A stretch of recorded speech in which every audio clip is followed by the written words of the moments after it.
Okay guys, so I don't actually have the truck anymore. Those two videos that I posted were filmed a couple of weeks ago, but in the meantime of not having the truck anymore, I picked up this 1995 Mustang GTS, and it's a project for sure. So far I've replaced the ignition coil, the spark plug wires, the distributor, and I've done a little bit of things here and there. I replaced the battery, and I also replaced the battery terminal leads. It was running great. It actually has a F303 cam in it, and I'll play the running video at the end. But I'm going to give you guys a brief walk around and describe everything that I have to do on this cheap, actually free Mustang. And yeah, without further ado, if you guys are new viewers to the channel, be sure to subscribe, smash that like button. Let's get into today's video. We're going to start today's video under the hood. As you guys can see, the mods that are already done as follows. So this has a Ford Racing cam in it. This is a 5-liter high output engine, but it has a Ford Racing cam, the true cold air intake, which leads out to the bumper.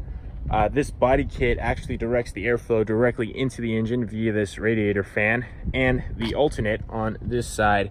The added benefit to that is that there's not any sort of air getting blocked off in this in-between area, but it gets filtered perfectly on this outer fan for when air goes into the engine, which is honestly a pretty cool design. You guys can see this is the brand new ignition coil, center spark plug wire, terminal leads, battery, and you guys can't see the distributor, but I did end up replacing one with one that came with the vehicle. The underside of the hood is perfectly good looking. This is actually what the paint's gonna look like eventually on the whole vehicle. I have the paint. I'm not gonna paint the car until it's running and driving in the condition that I want it to, but when we get there, we will get there. The vehicle came standard with some really nice brakes. This again is the GTS, so it has these really nice thick rotors, thick with 2 C's. It complements the vehicle very nicely. They're not drilled or slotted, but they do the job. In the back, to handle all the power, we have 275 40/18s, while in the front we have 265 45/17s, I believe. You know, now that I got to look at this, it looks like the wheel size might be different. Let me actually just double check that. These are in fact, these are 18s as well. Cool. I got mine in the 5-speed manual. The dash could use some work, but overall the interior is nothing to complain about. These seats are pretty comfortable, but will be getting replaced in the future. You guys can see this is the paint that I'll be painting the car. That's the stock high output cam for the 5.0. I got some miscellaneous stuff in that bucket back there, and those rear seats will be getting deleted. It's actually, the seats are down right now, but I plan for those to be gone, so don't even worry about that. This car currently has 123,265 miles on it, although the gauge cluster is broken, and so is the odometer. But for my sanity, I'm going to continue claiming that it only has 123,265 miles on it. There's actually a sensor, I believe, on the transmission that I have to replace. That'll fix the odometer. This is an external tachometer. The vehicle's standard tachometer works fine, but for whatever reason, the previous owner, not the one that I got this from, but the owner before him, actually had that secondary tachometer installed as well. The clock works. Not that I would expect it not to. The AC does blow cold and the heater hot. And this is a hydraulic clutch. So, as you guys can see, it is loads heavier. Or it's not hydraulic, excuse me. This is a cable clutch. So it's loads heavier than what a hydraulic clutch would be. But keeps me from having to use hydraulic fluid. So a little less, something less to fix if something goes wrong. So something else that will probably not fail. It's a cable clutch, you know. Now you might be wondering, Cameron, where's the cup holder? Well, don't even worry about that, because Ford thought about it. And this is the cup holder, and it works fairly well. I actually have a Bang energy drink to demonstrate how well this works.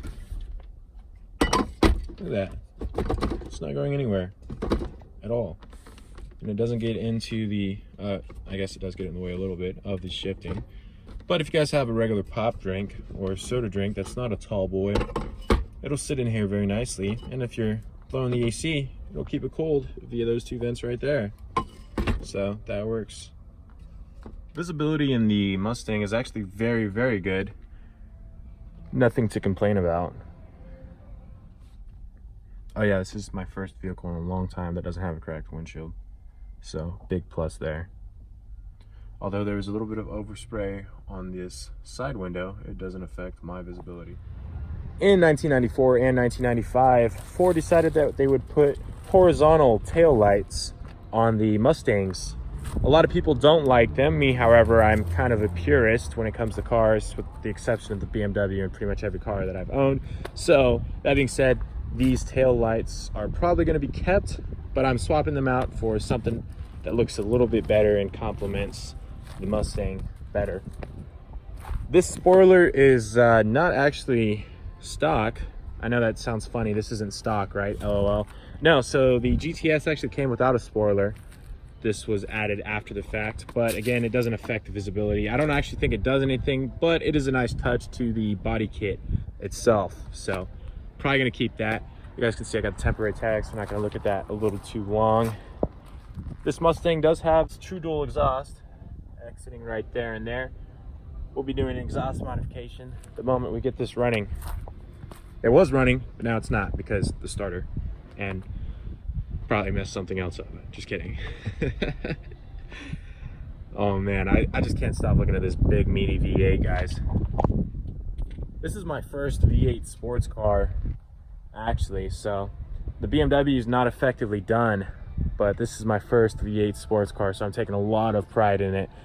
I've had a lot of four bangers and V6s, inline sixes, but this is my first true V8 sports car, and I'm quite happy with it. The car is standing on its stock suspension right now, but the GTS stock suspension was not bad suspension. I do, however, want to lower it down a little bit, and it'll improve my cornering and whatnot. It has a Posi 373 rear differential, which is really nice. You guys can see that it has these vents here. These vents are actually functional, so I could probably pop this out. I'm not going to, but these vents are functional. They cool the brakes. Obviously probably around the track or for the track use, I'm not too sure. Other than that, there's not much more to say about this 1995 Mustang GTS.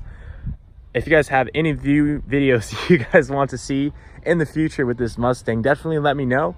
I do have the paint. Like I said, I will be repainting it, but we just got to get it running.